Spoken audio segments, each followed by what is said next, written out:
He wouldn't let us interview him. I'm not even in. That was going to be part of my deal, that I wouldn't do it unless he did it. Okay, we'll have to do this by You ready? Yep.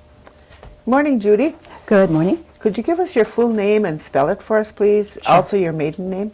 All right. I'll go with my maiden first. Judy Marie McLester, which is Judy. McLester is capital MC, capital Lester. My married name, which is most of my life, is Judy Marie Cornelius. Cornelius is spelled Cornelius. And where were you born, Judy? Toma, Wisconsin. And what is the date of your birth? 9/11/42.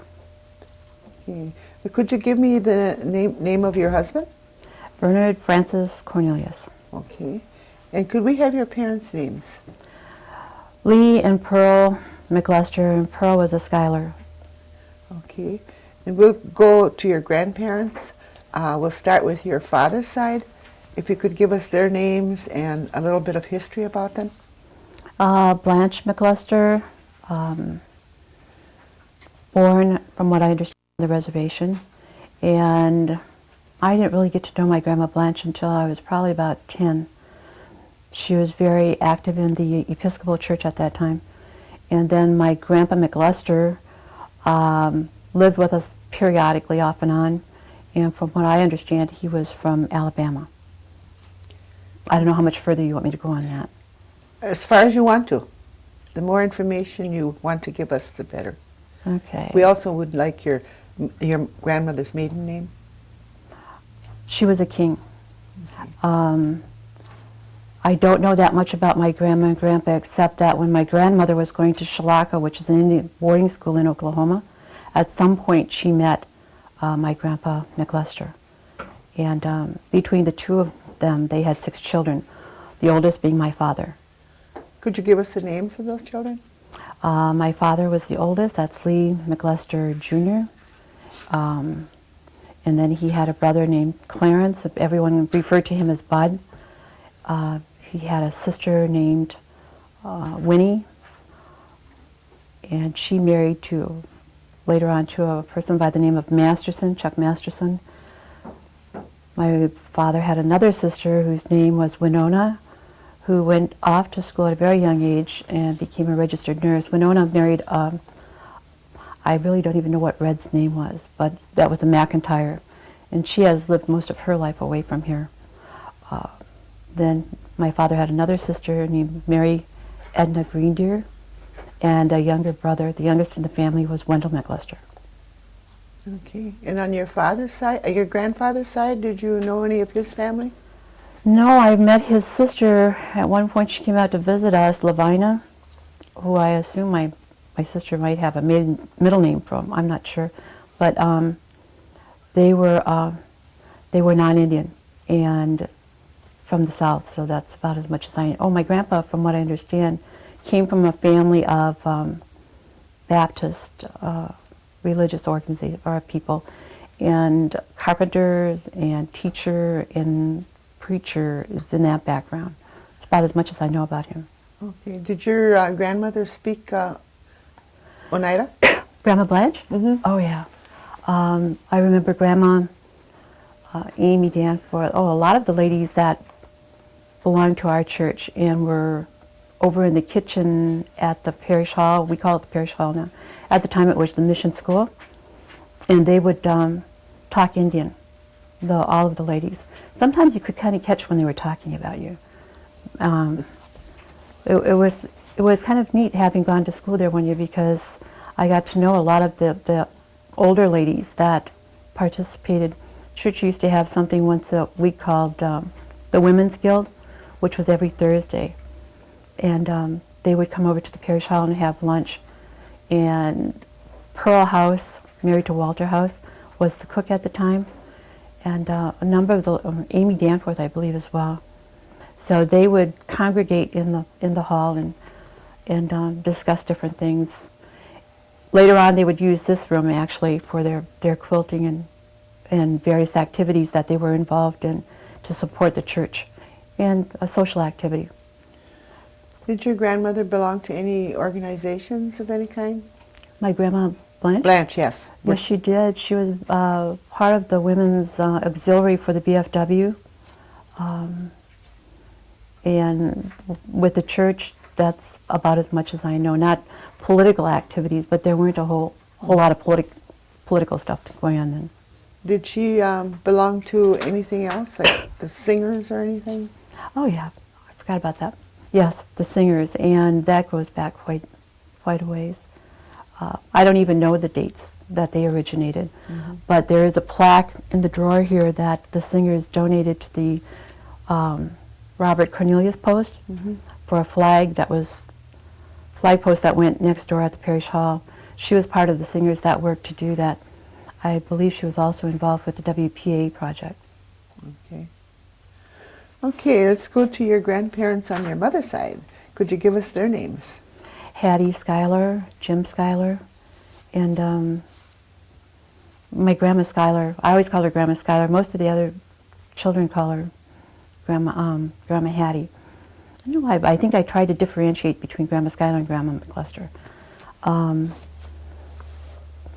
Grandma Schuyler was very active in the Methodist Church when I was a child, and we would come back here from Detroit periodically to visit. And then at one point, when my mom, when we moved from Detroit, I was 10, and got to know my grandma and the families much better. Up to that point, they were kind of like these people off in the distance someplace. We'd visit them during the summer periodically, but you never got to know them real well. So Grandma Schuyler was a very warm, caring, loving lady, and provided a lot of comfort, and different periods in our life we had to live with her. She was just a really neat lady. Some of my best memories come from her house. She had a large family, most of them girls, and all of the girls had different responsibilities that they had to do for the house. It was organized that different ones did different things. I remember Rita being the main person to do the bread, and if you can think of making bread for probably close to 20 people once a week, it was kind of a heavy responsibility. Some of us would be back in the field during the summer because my grandpa had a small farm, and those were fun times. I remember my Aunt Cleo and I used to go out and take things out of the garden, strawberries in the spring, carrots during the summer, and then we'd help can pickles, corn. My grandma was always canning. She was a very devout Christian, and one of the rituals was on a Saturday night we would polish our shoes and we would take a bath in those big old tin tubs, 3 kids to a tub, and then dump the water and then 3 more. And then on Saturday we'd also, someone would kill the chickens and we'd pluck them. I can remember that smell, plucking the chickens and cleaning them. And that's how I learned to clean a chicken or a bird. And Sunday morning, you could smell chicken every Sunday morning and go off to church. At that time, I was going with my mom's family to the Methodist church, and I can't remember that gentleman's name. I think you might remember him. He's a white-haired Minister? Yeah. Wenberg? Yes, Wenberg. And I can remember the first time that I have any actual memories of the Methodist church was Uncle Sim and Uncle John. And they had these sparkling blue eyes and they loved to sing. And they were very friendly, and I remember my mom introducing me to Uncle John. He said, "And whose little girl is this?"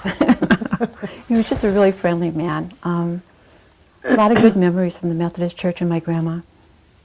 Did your grandmother have any connections to any Indian tribes that you know of? My grandma Schuyler? Mm-hmm. Yeah, she was from the Brotherton people. Okay. And I don't know a whole lot about that. I know I've talked to different individuals from the Brotherton tribe who are seeking recognition, federal recognition. I don't believe they've received it yet. But she must have I can remember her talking about funds or monies that they got from the government, so that they must have been registered somewhere. Did your grandmother have any sisters and brothers? My grandma Schuyler? Mm-hmm. Yeah, she had Aunt Jenny, Madeline, or not Madeline, what's her name? She was married to, Carrie? yeah, Carrie. But I never knew them real well. Aunt Jenny I remember a little bit. The one that was Uncle John's wife. And Uncle John and Uncle Sim are the only uncles or brothers of hers that I actually knew. Okay. Well, let's go over to your grandfather's side now. Jim? Can you tell us some things about him? He was a very short man. After I got older, I realized that, but when I was a kid, he seemed like a very, very tall man. I don't know, but he was very authoritarian in some ways, and then every so often, you would see this this kind of a funny grin and the sparkle in his eye, and he wouldn't. He would be disciplined verbally, but you could tell a lot of it was like tongue in cheek. He seemed to work a lot. I don't remember him being around the house except for being out in the field.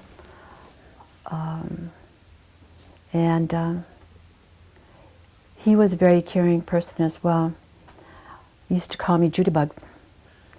And I guess I don't know him as well as I did my Grandma Schuyler. But I knew he took care of us. Yeah. Did he have any brothers and sisters? I don't know them. I know some of the names. Could you give us the names that you know? Uncle Bill, I remember vaguely, he had one arm that had been cut off in some kind of an accident. My mom was really close with him. Trying to think of the other one.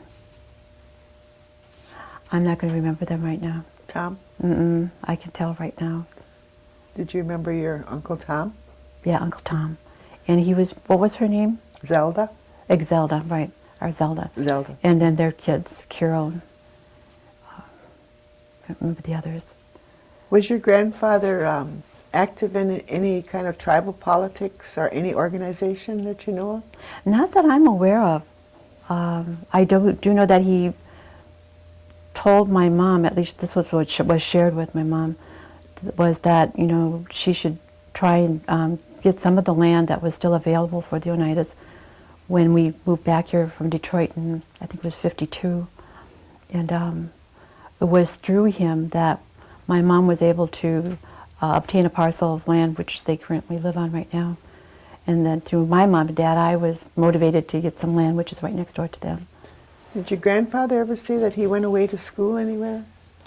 He never told me, but I shared actually Barb, his daughter, shared a story with me about how he had gone to school at the Oneida boarding school and subsequently ran away a couple of times.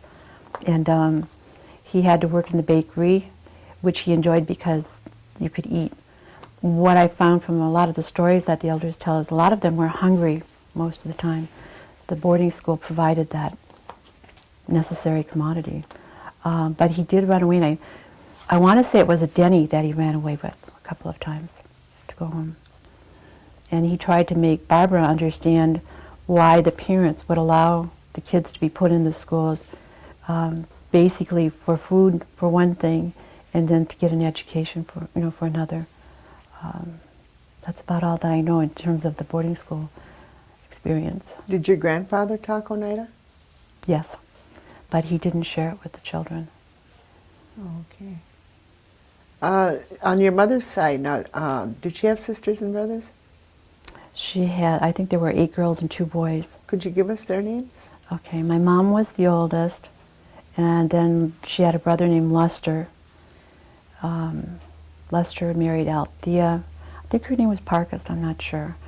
And then, okay, there was Lester, then Eva. Eva married Leslie Danforth. And then there was Mary. Mary married Nick Metoxen. Then there's Evelyn. Evelyn married Myron Smith and Ellen. And then there was let me see, I think Rita's next. Rita married Art Webster, and then Harriet Ryder married Warren Ryder, who is from another tribe, by the way. He's Menominee. Cleo married Wayne Cornelius. Cleo and I are about the same age. I tried to think about that one time because Cleo was born in February and I was born in September. Now that my grandmother having a child at that late age in her life, and then my mom having a daughter, it was kind of strange to say that's my aunt and she's only a couple. We kid each other about that. So that was the extent of my mom's family. Oh, I forgot one. Barbara. Don't let me forget Barbara. Let me see. Barbara came after Eva, I believe. Barbara married a Don Denny, and One other uncle. I was fortunate enough to be able to work with Barb for several years. One other uncle. When I worked at the library. You're the uncle. Pardon me? You're the uncle. Oh yeah. Thanks for reminding me. Uncle Joe was the youngest boy. I'm not sure where he came in there. Maybe after, I would say Mary, but I'm not positive. I remember my mom talking about being at home, and she helped take care of Joe when he was a little boy, so it's got to be close in there. Did your mom go away to school anywhere, or what kind of education did she have? She said she went as far as the 8th grade, and she married my dad, I think, when she was 16, going on 17. But for only having gone that far in school, she did very well. Okay. And your father, did he go? My dad graduated from high school, from West High, and during the war, he went into the machine shop work. Apparently from the machine shop work, he evolved into being very good at what he did. And then at one point, I believe my brother Gordon and my dad went together for a grant that was set up to train machinists. And after that program closed, which my husband was involved with too in terms of going to school there, I forgot how many machinists they turned out, but there were a number that went to that particular school that was funded through the government. But then after that program closed, my dad went into teaching at the tech school for machine shop. Did he have any other employment that you remember? He was a machinist. He'd always been a machinist from way back, as far as I could remember. You mentioned that you moved back here from somewhere. Where were you living when you moved back here? The whole family lived in Detroit until February of 1952. At that time we moved back here. And my grandma and Grandpa Schuyler helped take care of us until we found a place. And culture shock. It's a very strange thing to move from a city where you have running water and plumbing and electricity and stores right down the block, and all of a sudden you're out here. The term the boonies wasn't around then, but that's the term I would use right now. And I hated it. And boy, about maybe 5-6 years later, I started, I had a turnaround. I'm so glad we moved from there. So I love the country much better than the city. Okay. Did your grandmother work outside the home at all? My grandmother? Grandma Blanche? No, Grandma Hattie. Both grandmas did, and Okay. both of them were involved with house cleaning. Okay. They would go into town and clean for the ladies in Green Bay. I remember my grandma, Grandma Blanche said something about working at the Astor Hotel. I think, yeah, it must have been the Astor Hotel. I don't think the building's still there even, I'm not sure. And I don't know that they worked anyplace else. Did your grandmother Hattie? Did she work at the hotel also? Not that I'm aware of. She worked for private individuals, Oh, okay. and then ran the house for however many people. Because it seemed like her house was always. in transition. There were people that would come and stay with her and her family and then move out and get on their own. That seemed to be a habit of her, and Grandpa was helping people. They were very good at that. So she would take care of her own home and children plus other people, and then worked out as well. Do you remember if your grandmother Hattie had any hobbies? I don't know about hobbies, but she was very good at gardening. She sewed all the time. She had magnificent plants. And I remember the morning glories outside of her kitchen door, morning glories and hollyhocks. And you don't see those around here anymore, if you ever notice in the gardens. She was forever in an apron. Hobbies, I think we were her hobbies.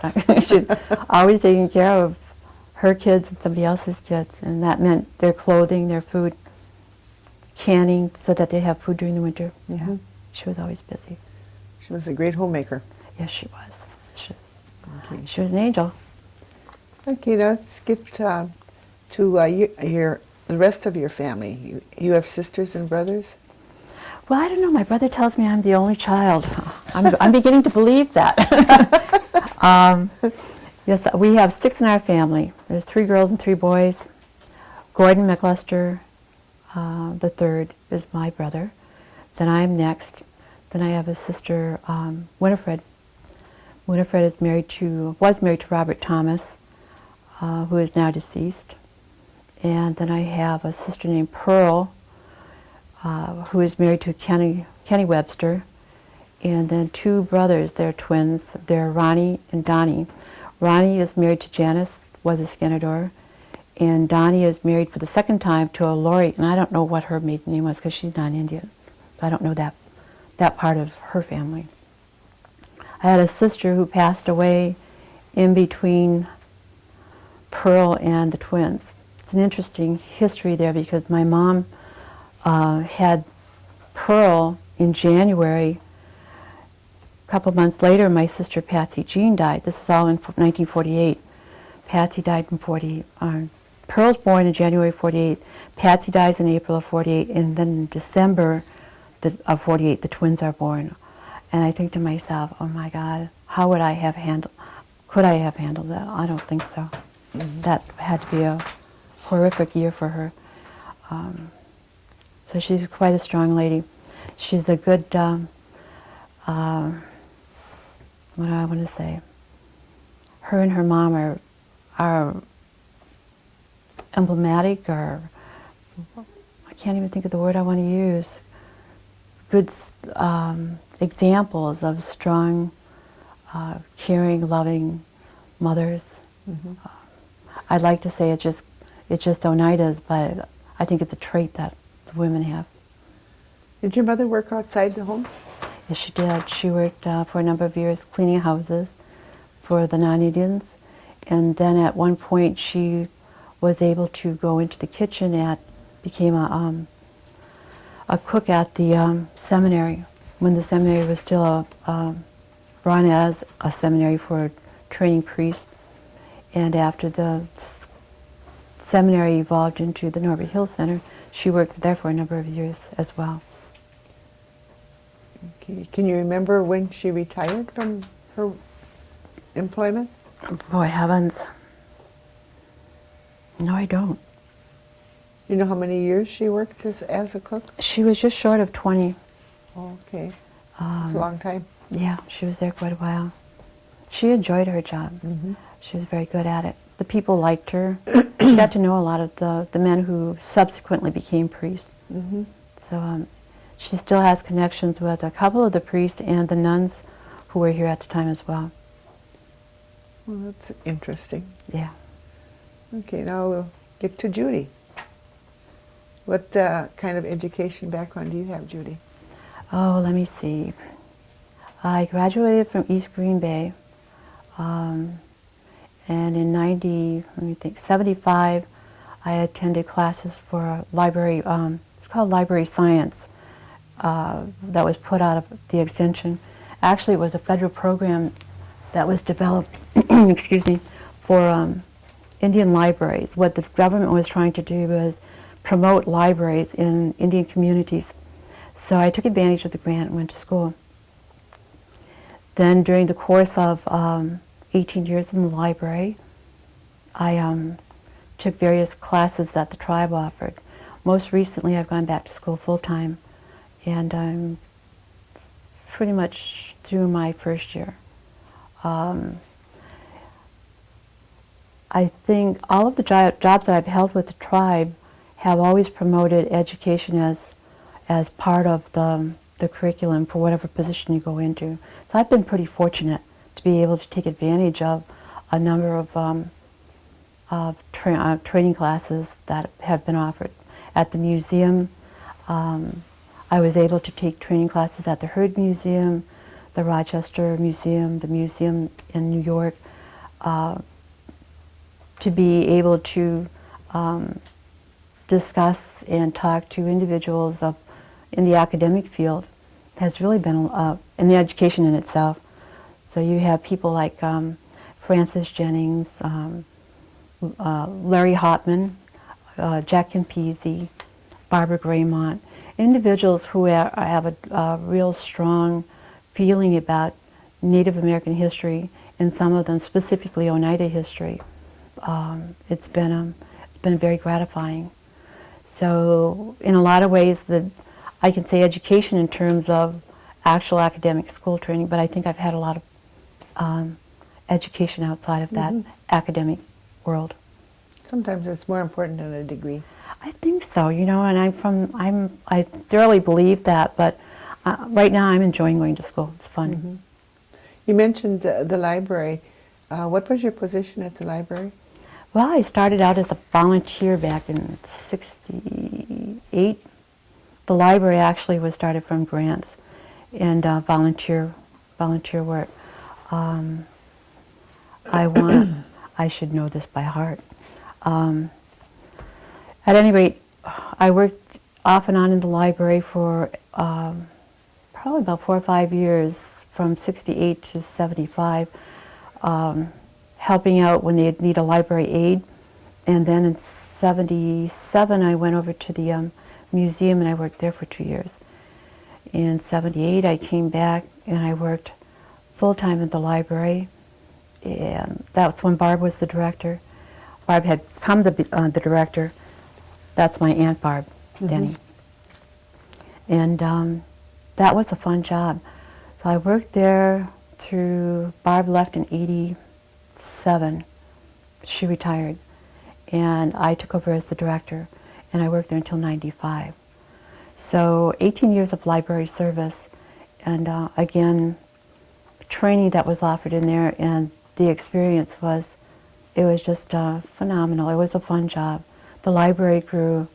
The amount of people who utilized the library, including the students from UWGB looking for materials for Native American. We had a really good collection, we still do, of Native American materials. So I think it's one of the best in the state. And I have been told that by some of the academics who come to visit, that we have an excellent collection of Iroquois Native American materials. So I feel good about that. And Barb should too. Yes. And where did you go from the library? From the library, in '95, I was elected to the Gaming Commission. It's a strange thing about having these thoughts that you want to try and help something. And what I did was I put my foot out there. And when I was elected to the Gaming Commission, I left the library. That was an elected position. And 3 years later, I ran for council and was elected to that as well. So just about 3 years as a gaming commissioner and 3 years on the business committee of the council as the treasurer. Those were also learning experiences. I would like to think I learned from them. And you have children? I have 6 children. And could you give us the names of your Sure. children? Crystal is our oldest, and Crystal was born in '62. Crystal is married to a Paul Holtz, and she has 2 children, Maddie and Mackenzie. Those are my grandchildren, our grandchildren. Michael is right after Crystal. He was born in '63, very close. Michael is not married, lives at home right now. Next to him is Connie. Connie is married. No, she was married to Eli Webster and had 2 children with him. There's an Abby and Elijah. Abby and Will Peterson now have my great-granddaughter, whose name is Haley. Oh, your Haley great-grandma. Marie Peterson. And then the next one was Matthew. Matthew is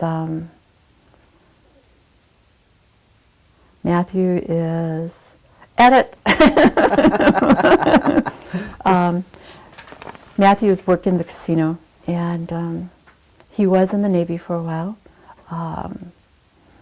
Then the next is Tamar. Tamar's the youngest, and back up. Matthew and Sylvia Cornelius, they're not married, but they have a daughter whose name is Jasmine. That's another one of our grandchildren. And Jasmine has a sister, 2 sisters actually, named Carissa and Hannah. And those I consider them my grandchildren as well. And then Tamar has a little boy named Dylan, and he is a Schuyler. David Schuyler is the father. And that's the extent of my family. Okay. And can you remember in your childhood about holidays that you celebrated or what you did on those holidays? Well, let me see. Christmas and Easter are always there. And then Hoyan, our New Year's. We go out, Hoyaning it's called. We had quite a large crew this year. I think we had 30-some. And with Hoyaning, it celebrates the New Year. There's kind of a connection there with that in some of the longhouse ceremonies. We go from door to door to the people that we know celebrate Hoyan and collect donuts. From what I understand, at one point it was anything that an elder wanted to give you. I remember going to one gentleman's door because they said he recognizes Hoyan, and he gave us pennies, and then someone else would give us apples or oranges. Seems like anything that that they would give you. And when I was a kid, I thought it was more like Halloween. You know how you go door to door and collect things. Yeah. But then as we got older, I learned that it was donuts. And actually, my husband's grandma, Tilly Baird, taught me how to make what she called Hoyan donuts. So it goes back quite ways. Mm-hmm. Those were the holidays that we celebrated, other than birthdays, anniversaries. What did you do at Christmas time? Oh, Christmas is always a biggie. Naturally, you have the secular and the commercial. Santa Claus is always a big thing with the kids. Church is always a big thing with the grown-ups, and trying to have the children understand as well that Christmas is Jesus' birthday. So it's a combination of the two: gift giving, family getting together, warmth, love, sharing and caring. What I call traditional. Mm-hmm. Can you recall if your mother or either one of your grandmothers taught you about any herbs, or if they used any herbs like for medicinal purposes or anything? Well, actually, Grandma Schuyler used number 6. My mom did as well. Herbs, not really, other than we had a neighbor whose name was Alice Schuyler, who I went for a walk back in the woods with her at one time, and I was just a kid, so I don't remember any of those, but she tried to show me some of the plants that were used for different purposes. Mm-hmm. And other than that, nothing. We would do the usual, dandelion greens in the spring, cowslip greens. Those taste like a spinach. Other than that, none of the natural. Did your Grandma Blanche ever Not talk that to I'm you about aware any of. herbs? No? Actually, I never got to know my Grandma Blanche until probably after I got married. Mm-hmm. And I was 20 when I got married, so And it was just occasional. We'd invite her over for Christmas and Easter, but it was different. I love my grandma, but there's a difference in the way when you get to know someone, when you live in someone's house, like we did with Grandma Schuyler, and you become a part of their routine, and you share love with them every day. It's different than when you just, like my grandma, it was different. Mm-hmm. Do you think that the Oneida tribe does enough for the elders? The elders? Mm-hmm. Now that I'm beginning to be an elder, I might have some second thoughts.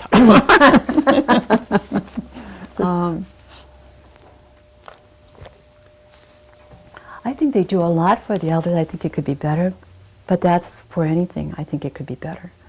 I think there are a lot of elders that don't speak up and don't come to meetings that are, I don't know right now what's out there for elders. I'm going to be 62 this year, but I haven't had anybody contact me. I do get drums, which is the newsletter, so I can see what's going on.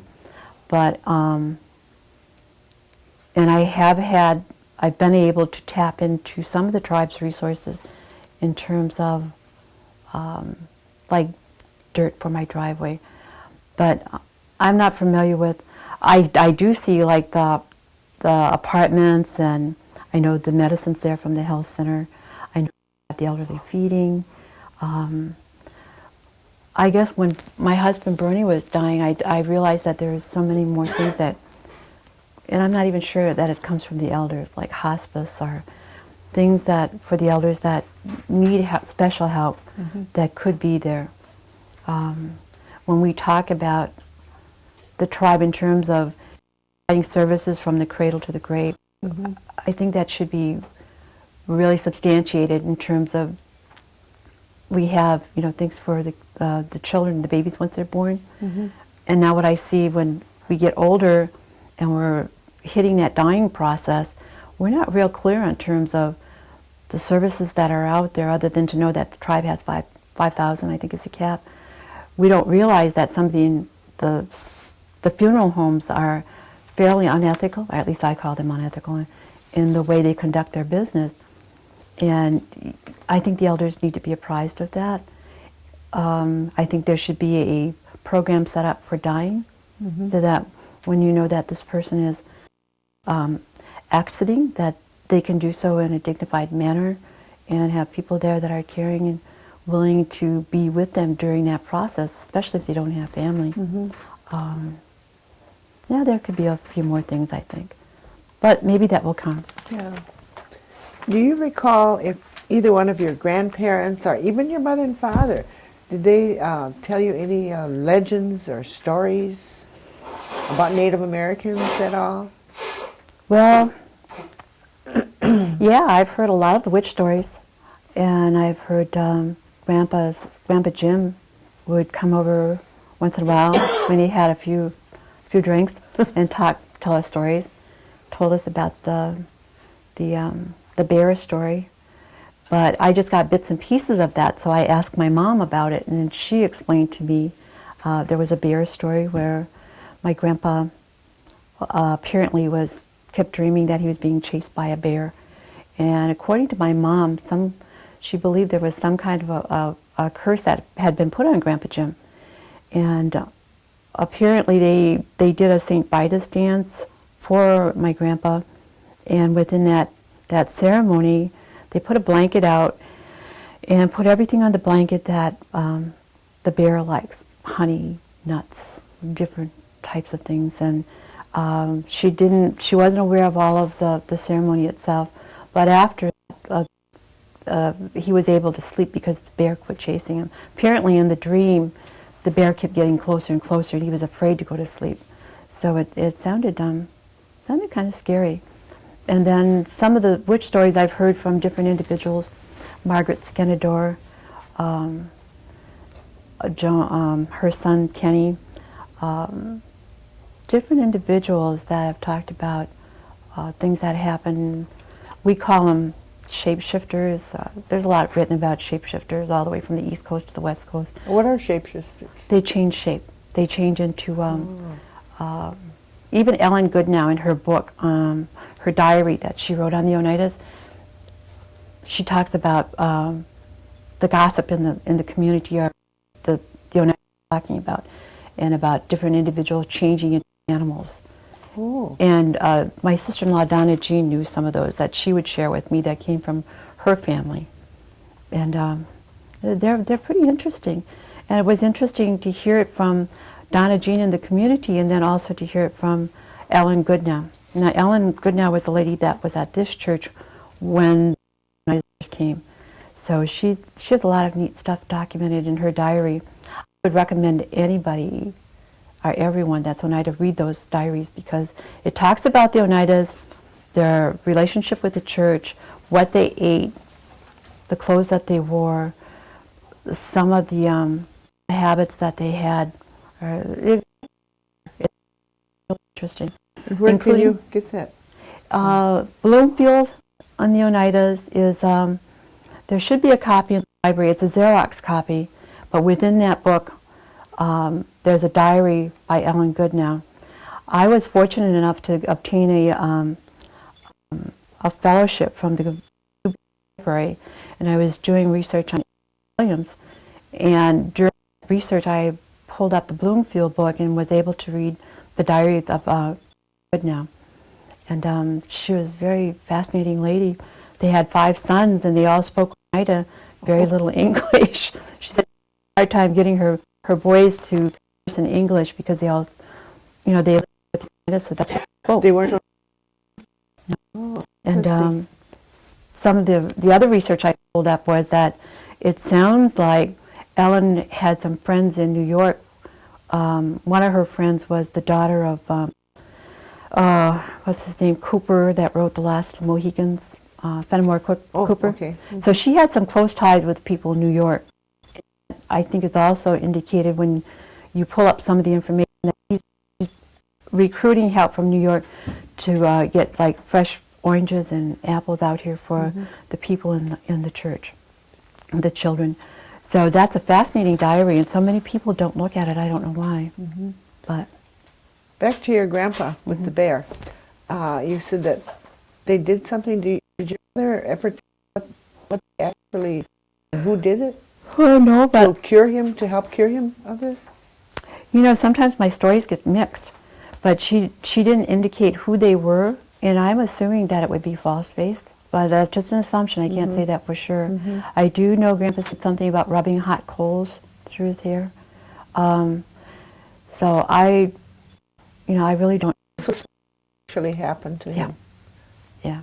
And my father also told me about some stories, not stories actually, but something that happened to him as a child. And his peeking window when they were having a St. Vitus dance. And basically the same thing in terms of the colds in the hair, but he didn't mention any mass. Now, from what I understand, you don't know who people are, but if you are cured, you're part of their group. So I believe there's probably still groups here. Okay. Very interesting. I'd like to get into that more. Yeah, I would too. I've attended some of the ceremonies and talked to Grace Elijah up in Southwold, where I think the more traditional people migrated, and she has some very interesting stories. Do you have any affiliation with the traditional people here? I have family that are considered part of the traditional people. In terms of attending their longhouse, no, I don't. Initially, house I think wasn't too friendly when it first came here. It's much more friendly now. And part of the reason I went, I was part of a contingency that went to Southwold anyway, but when I talked to Grace Elijah, I had questions because she's a clan mother, and I asked her about the longhouse and Christian traditions. And she said, basically, Judy, she said, my brother is a Baptist minister, and he goes to church every Sunday. When the ceremonies come up, he attends those because we all believe the traditional one. She's speaking for her people. What she believes is that there is no difference between Christianity and Longhouse, and those ceremonies belong to every person who is Oneida, and it's there for them to use, and they shouldn't be cutting anybody off because they're Christian or non-Christian or any of these are traditional ceremonies. And that was the understanding that she gave me. So I felt better about, you know, if I wanted to go, I did go see her, some things that I wanted to talk to him about. And I don't know if you're familiar with seers, but they give you an idea of what you need to do to cure some of your problems, whether they're psychological or physical. And he mentioned to me that I should probably go do the dark dance and participate in that because, like, from what he could decipher, there was a person with a medicine background trying to connect to me. And I thought about that for the longest time. What I do know about Longhouse tradition is that once you attend some of these, you are expected, there are responsibilities that go with that. And I didn't feel like I could take on those responsibilities based on my responsibilities that I already had. It was church, because I'm very active with our church. So I just dropped it. Okay, with your government background, we often hear the word sovereign. Could you explain what sovereign is? What sovereign means? Well, I could do that. I think we're actually quasi-sovereign, but sovereign means we don't depend on anybody for anything, from my understanding. I don't believe that we are sovereign. And I think that's a misnomer, but you still, I believe the government does have to try to promote, and we do maintain sovereignty. I mean, a good example would be the Brown and Outagamie County lawsuits back in, what was it, the 80s? Where you're no longer a reservation, and well, this is a good time to press that sovereignty issue. There are a lot of things that fall underneath that, but and maybe one day we'll retrocede from Public Law 280. And do you know what land you're from? To be truthful, I don't. I've never gone to the Longhouse to seek to be put in a clan. I have an inkling that it might be there, but I'm not sure. Okay. Could you tell us a little bit about the effects of the federal and state policies and what they've done to us? How they've affected us? Oh yeah, right away. Hey, where's our land? Federal policies, some of them I think tend to be good, and sometimes I think they start out good and then they twist it. Right now, let's take the example, the effort to put land into trust. That's a big issue because right now we have thousands of acres that are not in trust, even though we've paid for them, and they should go back into reservation status because of the local people complaints and writing to the senators and congressmen. They're going to form so that we can't seem to do that wall to be able to get our land in trust. So in the meantime, we're paying taxes, and we're also paying agreements with the local municipalities to pay for those services, such as water and different things where our people have homes. Roads. So it's at both levels, but federally, I believe that the feds will never fess up to the wrongs that have been done, and they will never be able to accommodate the loss of, if you can measure things by money, and I don't think you can, they'll never be able to come through either. So I can't go back 150 years ago, and I guess I can in my mind, but if you were to do it today to a family that they did to us, 100 years ago, the whole world would be in an uproar. Why are they doing that to those people, and yet it happened to our people and nobody blinked? What about state policies? Well, actually, the state is the one that's really blocking it at the federal in terms of the land. The state policies, let me see. I think we've had a very hard time, and this is a really sort of a beef for me, is the education. We have right now, the Wisconsin Education Association has pushed for Indian education in the schools. And we have it at 3 different levels, but it's not really enforced. It's like a platitude, at least from my perspective. But I think a lot has to do with the teachers not knowing and not having contacts or the ability or the foresight or something to be able to tap into the communities that are there, such as the United States. I know Gordy does a lot of work with Seymour. We used to have people that did a lot of work with Pulaski. I would hope that the education department was looking at that. But education is, from my perspective, where it's at. Treaties that have been violated. How many of our students in the schools know that? So they come up and they're raised by families who may be biased, maybe not biased, but what they know and they don't know is going to impact how they feel about Native tribes, at least here in the state of Wisconsin, probably across the board. And you don't see anything put in the books about accurate Native American history. I just recently took a class in it's called Historical Methods, training you how to research information. And some of the assignments I got when I brought up in Native American issues, it was like, we don't want to talk about that. So it's still there.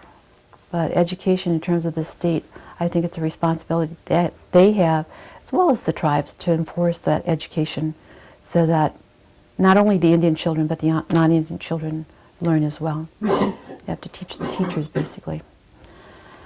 I don't know. I can get too long-winded on that. How do you feel about the New York claim? I don't think it's ever going to happen. I think we're chasing a rainbow.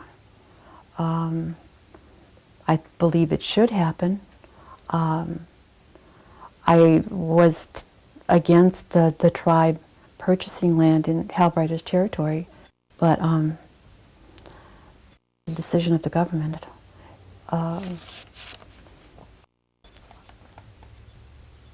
I believe we have a valid case if that's the question. But in terms of will it ever happen, I don't think it'll happen in my lifetime. Okay. Now that you've become an elder, what does being an elder mean to you? That's a good question. When I turned 50, it was almost like it's an attitude change. I don't know. I really can't. It doesn't really mean that much to me. I guess I just feel differently. Like I said, an attitude change in terms of, for example, the education we were talking about. That. I mean, you and I have both lived to see that. Yeah, a degree is great. Doesn't mean that you can run this over here. And that falls in line with a lot of things. And I think maybe become a little bit more mellow. I would like to think a little less irrational. Of course, my husband always with that one. I don't know. It's just an attitude change. Okay. If you were to speak to the children of today, what would you tell them to prepare themselves for, or what they should be looking at as they get older, things they should do in their lives? Oh, there's 2 different levels. That's what I tell my kids. Number 1, whatever you do in your life, you have a spirit. You have something outside of this body. I am not just this body. So you need to feed that spiritual self. And for me, it's Christianity. For someone else, it might be Buddhism. It might be Longhouse. But whatever that spiritual part of you is, you need to feed that and promote it. I believe in Jesus Christ. I'm not afraid to say that. And I've tried to promote that by teaching church school. And it's something that you don't always come by, those real strong beliefs. At least I didn't until I grew older. And sometimes you fall on hard times before you realize how strong your connection is with God. Mm-hmm. It seems like sometimes when things get their worst, it's when God is there to be able to help you. That's on a spiritual level. Mm-hmm. On the other level is to know where you're coming from, even before you know where you're going. Where, what have you come from? History has been a big issue in terms of looking at the land claims. Mm-hmm. Our ancestors, we talk about our grandmas and grandpas. We talk about what came before us. What do we think there? How do we want to make it better? Why do we have racism and prejudice? Why do kids in the schools ask you, do you live in teepees? Do you wear feathers because you're an Indian or Native American? So come into the world to promote, at least from a Native American perspective, share your culture and your history. Know what it is, first of all, to be able to share it. And I guess that's for Native American kids. Kids outside that area, I think, are same. It holds true for them, spiritually. And then, where are you coming from? Where are you going? How can you make it better? And what do you think that they should be doing to make things better? Know your community. Know your family. Know your family first, I guess. Know yourself. I guess I've always been considered a kind of an activist or sometimes a maverick. But I've always maintained, at least in my sense of logic, that I was doing it to better it for others. And I think that's what life is all about, actually. Mm-hmm. Anything we missed, Bob? No, great interview. Okay, is there anything special that you'd like to say before we conclude this interview? Yeah. Okay. Yeah. 10 minutes? Sure. 5? Okay. I would just like to go into a little bit more detail in terms of all of us coming up in the community, the Oneida community, from different perspectives. Some of us moved back here from the city. Some from day one, as my husband did. He was in here. Have connections, or most of us anyway, have connections with the different churches in the area. And what I learned from the history that I was lucky enough to do research in, was the Episcopal and the Methodist Church. And I think they had some very, very important facts in terms of how the people developed. A lot of times we look at leaders such as Daniel Brown. Eliezer Williams was not Oneida, but he was Native American. In our church we have a picture of Cornelius Hill. Our grandparents, a lot of them were tied to the churches. And what I found in my research was the impact that the churches had on the Oneida people and helping them to raise themselves to a high level by promoting learning the English, going to school, tied in religion. But that's another spiritual aspect. And I don't think the Oneidas necessarily lost a lot of the traditional things that they had when they came here. We're very fundamental in where we are today. And I feel really bad that I feel we've fallen on hard times. And I overuse it. Dickens' quote, that's financially, the tribe is very well off. I mean, better than we've ever been. And yet it seems like our churches are the least supported. Is it is it an indication that we've lost that spiritual part of ourselves? I'm not sure. That worries me. That's it. Okay, well, I'd like to thank you. It's been very interesting listening to you.